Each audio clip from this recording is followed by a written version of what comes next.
முருகாச்சரணம். நம்ம கந்த புராணத்தில் மன்மதனுடைய சாப விமோச்சனத்தை பற்றி பார்த்தோம். அதாவது சுவாமி மன்மதனுக்கு சாபம் இடுறார். எப்படின்னாக்கா, நீ யார் கண்ணுக்கும் தெரிய மாட்ட,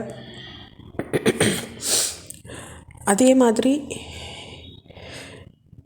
உனக்கு சிவனடியார்கள்கிட்ட உன்னுடைய ஆட்சி செல்லாது, மற்றவர்கள்கிட்ட தான் செல்லும் அப்படின்னு சொல்கிறார்.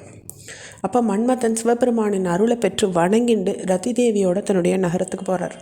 சிவபெருமான் உமாதேவியோட மனத்தவசில் என்று எழுந்து மறை ஒளியும் மங்கள முழவும் முழங்க விடை பெற்றுண்டு ரிஷபவாகனத்தின் மேலே எழுந்தருளி திருக்கைலாய மலையை அடைகிறார். உடன் வந்த வாழ்க்கெல்லாம் விட கொடுத்து அனுப்பிட்டு திருக்கோயிலுக்குள்ளே போய் உமாதேவியோட அரியணையில் விட்டிருக்கிறார். 2 பேரும் முன்போலவே தவ நிலையில் ஒடுங்கிடுறாங்க. அதாவது சக்தியும் சிவனும் ஒன்று தான். சக்தி புலப்படுற சக்தியாக இருக்குது, அதாவது நம்மளுக்கு புரியும். சிவம் புலப்படாது. மனுஷனுடைய உடல் சக்தி சிவம் ரெண்டும் கலந்தது தான். உடம்பில் உள்ள சூடு தான் சிவம், அதனுடைய தட்பம் தான் சக்தி. சிவனும் சக்தியும் சேர்ந்தாதான் எந்த செயலும் எந்த வடிவமும் அமைய முடியும், தோன்றுதல் முடியும்.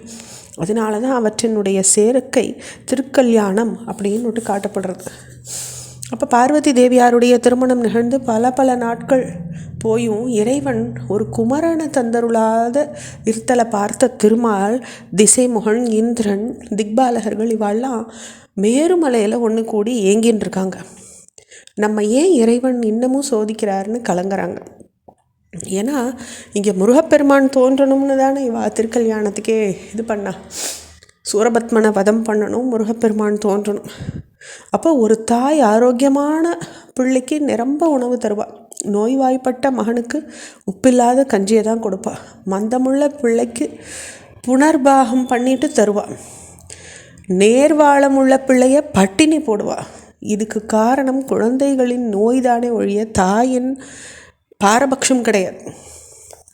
அப்போ அதுக்கு ஒரு பாடல் வருது. இவராலும் இகலும் இன்றி யாருக்கும் ஓர் பெற்றிதாகி அவரவர் வினைகள் நாடி அதற்படு பொருளை நல்கும் சிவனையாம் வெறுத்தல் குற்றம் சிறந்த நோன்பி அற்றிடாதே தவறு செய்தனம் என்றெம்மை நோவதே தக்கதென்றார். அப்போ விருப்பம் வெறுப்பும் இல்லாத யாவர்க்கும் ஒரே தன்மையாக அவரவர்கள் செய்த நல்வினை தீவினைகளுக்கு ஏற்ப இன்ப துன்பங்களை வழங்கக்கூடிய நடுநிலை உள்ளே சிவபெருமான நம்ம வெறுக்கிறது குற்றம்.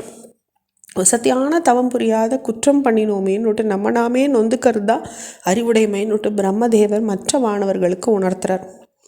எல்லாரும் திருக்கைலாயம் போய் தம்முடைய துன்பங்களை சிவபெருமான் கிட்ட விண்ணப்பம் செய்யறதுன்னு உத்தேசிக்கிறாங்க.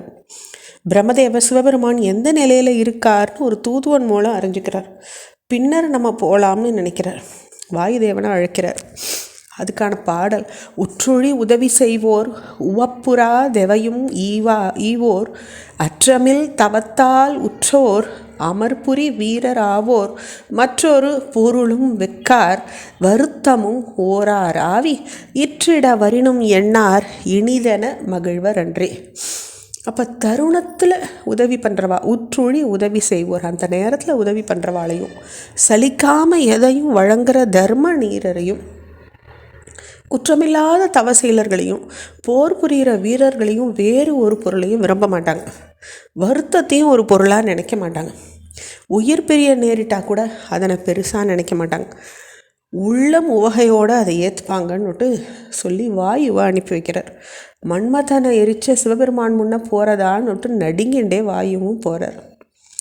கங்கையில் நீராடிட்டு தாழம்பூவின் மகரந்தங்களை அணிஞ்சுட்டு பயபக்தியோடு தென்றலாக மெல்ல கைலாயம் போகிறார் வாயு.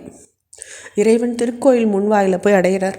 நந்திதேவர் ஒரு ஹூங்காரம் செய்ய இடியொலி கேட்ட நாகம் போல வாயுதேவன் மயங்கி கீழே விழுந்துடுறார். ஒரு வாரம் மயக்கம் தெளிஞ்சுட்டு நந்தி எம்பெருமான் கிட்ட போய் தான் வந்த காரியத்தை தெரிவிக்கிறார்.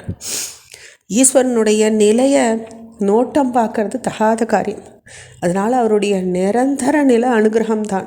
அதை வேண்டி நிற்கும் போதெல்லாம் அருள் புரிவார்னு நம்பிக்கை ஒன்று தான் நமக்கு வேணும். எனவே பரமனின் நிலையை காண வந்த வாயுவை வெருட்டி விட்டார் நந்திதேவர். ஏன்னா சுவாமியை அப்படி பார்க்கக்கூடாது அப்படின்றது அவருடைய தாத்பரியம். தொடர்ச்சி நம்ம அடுத்த பகுதியில் பார்க்கலாம். ஓம் நம சிவாய.